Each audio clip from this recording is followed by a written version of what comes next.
Afternoon all. આજે આપણે વૈદિક ગણિત કરશું. વૈદિક ગણિત શું છે? વૈદિક ગણિત એટલે એવું ગણિત કે જે ઝડપથી કાઉન્ટિંગ કરે છે.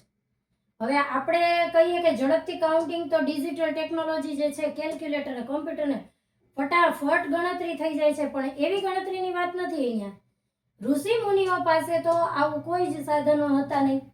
તો ઋષિ મુનિઓ દ્વારા જે રીતથી ગણતરી થતી એ ગણિત એટલે વૈદિક ગણિત. તો વૈદિક ગણિતના બેનિફિટ શું છે? તો આપણે ઝડપથી ગણતરી કરી શકીએ. પછી જ્યારે પેપર લખવાનું હોય ત્યારે અમુક ગુણાકાર, ભાગાકાર, સરવાળા, બાદબાકી, ટકાવારી આ આપણે શોધવાની હોય તો બહુ વાર લાગે, જ્યારે આમાં આપણને સમયની બચત થઈ જાય છે. પછી જ્યારે પણ આપણે કોઈ પણ સમ કરી લીધો એને વેરીફાઈ કરવું હોય કે એનું મૂલ્યાંકન કરવું હોય તો આપણને ઈઝી થાય. ખાસ કરીને એલસીએમ અને એચસીએમ ને એવું બધું હોય છે તો એ આખી ગણતરી કરે ત્યારે અમુક જે ડિજિટ હોય છે એમાં સ્ટુડન્ટને તરત આઈડિયા જ નથી આવતો કે ભાઈ 2 થી 3 થી 4 થી એ તો ખ્યાલ હોય જ, 5 થી ખ્યાલ હોય, પણ ક્યારેક 7 ને 19 ને 23 ને એવી રીતે કેના વડે આનો ભાગ ચાલશે કે ડિવાઈડ થઈ શકશે એ ખ્યાલ નથી હોતો. તો ત્યારે ખાસ ઝડપથી થાય છે. પછી એમાં વૈદિક ગણિત છે ને એ કેના ઉપર આધારિત છે? તો સૂત્ર અને પેટા સૂત્ર ઉપર આધારિત છે. હવે આપણું ગણિતમાં એ સૂત્ર અને ફોર્મ્યુલા તો આવે જ છે. કદાચ માનો કે એ સૂત્ર જ યાદ રાખવા અઘરા પડે છે તો આમાં એની મેથડ જે છે એ આપણે યાદ રાખવાની. તો આજે આપણો ડે 1 છે ને લેવલ 1 છે. તો લેવલ 1 ની અંદર એકાધિકેન પૂર્વેણ એટલે ગુણાકારની રીત આપણે શીખશું. એકાધિકેન એટલે એક થી અધિક, ધેટ ઇઝ એકાધિકેન. તો હવે એકાધિકેન પૂર્વેણ એટલે એની આગળનો ભાગ. તો જો અહીંયા શું કહેવા માંગે છે કે 1 થી અધિક એટલે 1 2 3 4 5 6 ઈ બધા એક ડિજિટના છે, 1 થી 9 ના. હવે 10 છે ઈ 1 થી અધિક છે તો સમજી જઈએ કે 2 ડિજિટના નંબર થયા. હવે અહીંયા 41 મલ્ટીપ્લાય 49 એવું લખ્યું છે. તો તમે જોઈ શકો છો કે આમાં ગુણાકારની રીતમાં આ બેય સરખા અંક છે. દશકનો અંક છે એ સરખો છે અને એકમનો અંક છે એ અલગ છે.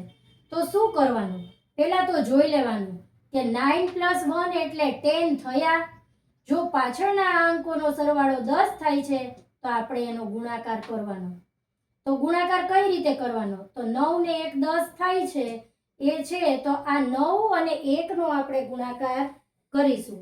9 અને 1 નો ગુણાકાર કરીએ તો 9 એકા 9 થાય, પણ આપણે 9 નથી લખતા કારણ કે આ એકાધિકેન છે એટલે વૈદિક ગણિતમાં 09 લખવા પડે. જો મેં અહીંયા તમને અમુક વસ્તુઓ યાદ રાખવાની ખાસ કહેતી રહીશ, કારણ કે નહીતર ઘણા બધા છોકરાઓ 209 લખી નાખશે. પણ અહીંયા 9 એકા 9 એટલે 09 લખવાના. અને 4 પછીનો ડિજિટ કયો છે? જો આ પાછળની સંખ્યા હોય એમાં એના પછીનો અંક હોય એની સાથે ગુણાકાર કરીએ તો 5 અને 4 નો મલ્ટીપ્લિકેશન થશે તો 5 4 = 20. તો તમને ખ્યાલ આવી જાય કે અહીંયા 20 09 41 × 49. જો હવે આવા ઘણા બધા ઉદાહરણ છે એ હું તમને નેક્સ્ટ કરાવું છું, પણ જસ્ટ મેં તમને એક રીત સમજાવી કે એકાધિકેન પૂર્વેણ.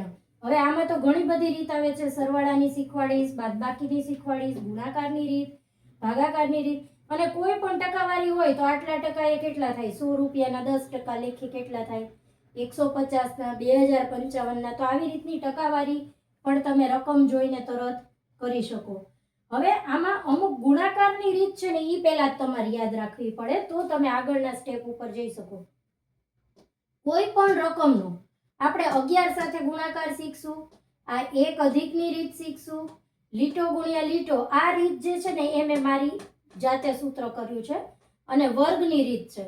તો વર્ગની રીત પણ એવી જ છે કે આમાં બે સરખા આંકડા છે આગળ, હવે આવા જ સરખા આંકડા જો પાછળ હોય તો આપણે વર્ગની રીતમાં પણ આ જ મેથડ ઉપયોગ કરી શકશું, કારણ કે આમાં પાછળના અંકો છે એ બે સરખા જ છે. હવે 9 99 999 9999 આવી 4 આંકડાની સંખ્યા હોય તો પણ તમે ઈઝી મેથડથી ગુણાકાર કરી શકો. હવે તમે કહેશો કેવી રીતે? તો અહીંયા એમ છે કે 3487 × 9999 તો તમને જવાબ દેતા સેજે વાર લાગશે, પણ આપણે સેકન્ડની વારમાં કરી દેશું. ક્યારેક ઉતાવળે કરવા જઈ તો મિસ્ટેક પણ થઈ શકે. એટલે ઇઝી મેથડથી હું તમને આ જ વસ્તુ શીખવાડીશ. તો ખાસ આ બધું વૈદિક ગણિતનો આજે પહેલો જ લેક્ચર છે, તો તમે આ બધી જ વસ્તુઓ છે એ નોટ ડાઉન કરી લેજો. નેક્સ્ટ બીજું શીખવાડું છું